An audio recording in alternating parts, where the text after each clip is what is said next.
Shall we move to the next scope? Now look at the second type of scope. It is enclosed scope. What is enclosed scope? When a compiler or interpreter search for a variable in a program, it first search local and then search enclosing scopes. So inner box is local scope, outer box is called enclosed scope. When we compile a program, when will we compile? After writing the code, we have to save the program. After save the program, we have to compile. That time, the computer translate the code into a machine language. It is called interpreting. It is human understandable. Program is for programmer. When we want to print the output for the program must be translate into a machine understandable language. The interpreter, that is a compiler, does the work. The compiler interprets the human understandable code into a machine understandable code. That process is called compiling. After compiling only we can get the output of the program. We already have seen in C++, first we write the code of the program. After we write the code, we have to compile. That time it translates into a machine understandable code. After that it produces the result. When we run the program, we can get the output of the program. Is it clear? So that is in the first point. When we compile a program, it just go through a local scope. If the variable is found in the local scope, it takes it from the variable in the local scope. Otherwise, it goes to the outer scope, that is enclosed scope. Now look at the example. In the middle box, there are three boxes. The innermost box is called local scope. After the innermost box, there is one box that is called outer scope. The outermost box is the last box. So the inner box contains this function. How do we know this is a function? Through the parenthesis, we can identify this is a name of a function. A function ends with colon symbol. So this is the name of a function. After that, we have call a statement print A. Is there any value for the variable A? No. So we have just print A. There is no value for the variable A. The inner box is called local scope, I already said. The compiler first checks the inner box. It goes to the disk and print A statement. There is no value for the variable A. So it just go to the outer box of this. There is a value given for the variable A, that is 10. So this parenthesis is the name of a function. After that statement, there is a statement A equal to 10. So now it finds the value for the variable A.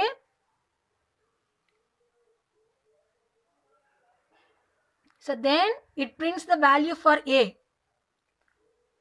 The inner box just print A one time. After it prints the inner scope, it goes to the enclosed scope. There again call a statement print A. So it print another 10. After that it goes to the outermost scope. There is no statement for print. So it just stops the output. Is it clear? Shall we move to the next one? Now look at the example for global scope. A variable which is declared outside of all the functions in a program is known as global variable. Second point, that means global variable can be accessed inside or outside of all the functions in a program. That is, a global variable must be declared all the statements above. So it can be used anywhere. It can be used in an inner function or an outer function. That is known as global scope. The life of the variable is the life of a program. Now look at the example. There are two boxes. The inner box is called local scope. The outer box is called global here. There are two functions in this program. So this outer function is known as global scope here. In previous example, there are three functions. So the inner function is local scope, outer function is enclosed scope, the outermost function is called global scope in previous example. But in this program, we have just two functions, inner function and outer function. The outermost function is known as global scope. In this program, there are only two functions, the innermost and outermost. So what are the code? Just look at, before the function declaration, we have assigned a variable a equal to 10. That is global variable. It is called global scope. So before declaring the function, we have to declare a variable. That variable is known as global variable. What is the value for that variable? 10.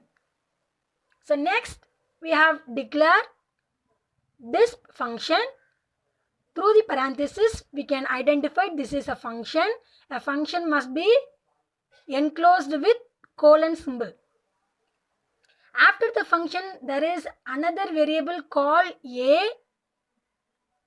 The value of this a is 7. Can you identify? A is the name of a same variable, but they have different values. So the first a is equal to 10 is a global variable.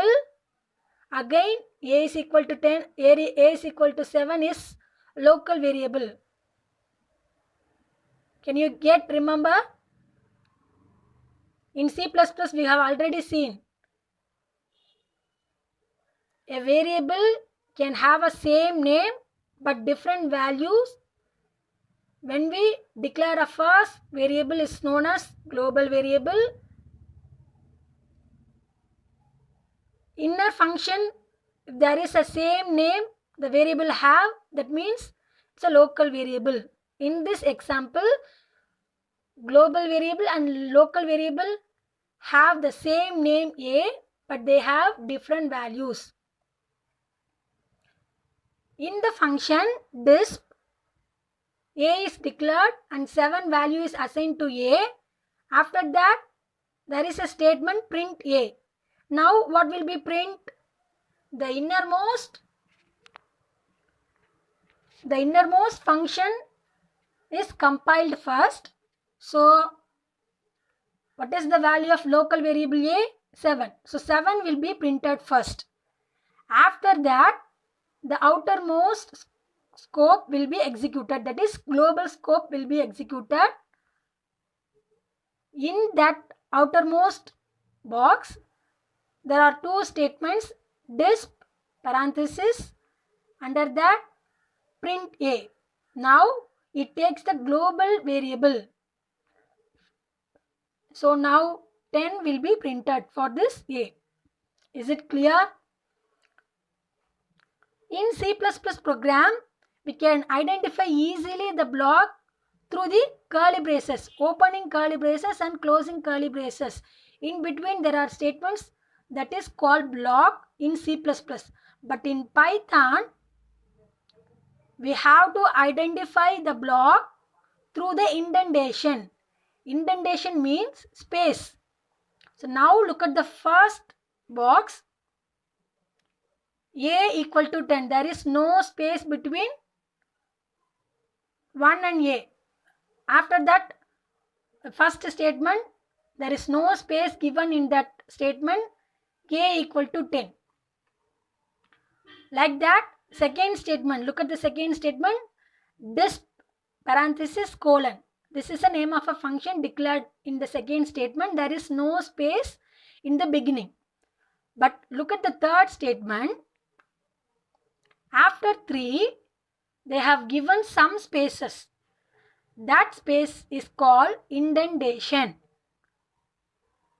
So after this, A equal to 7. Like that, the same space given for the fourth statement too. Look at carefully, print A. So A equal to 7 and print A. These two statements given with space. The space is known as block in Python language. Is it clear?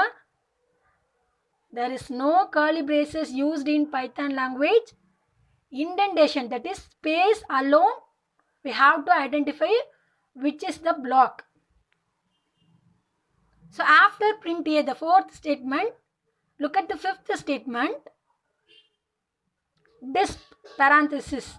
There is no space in the beginning. So it is another statement after the block.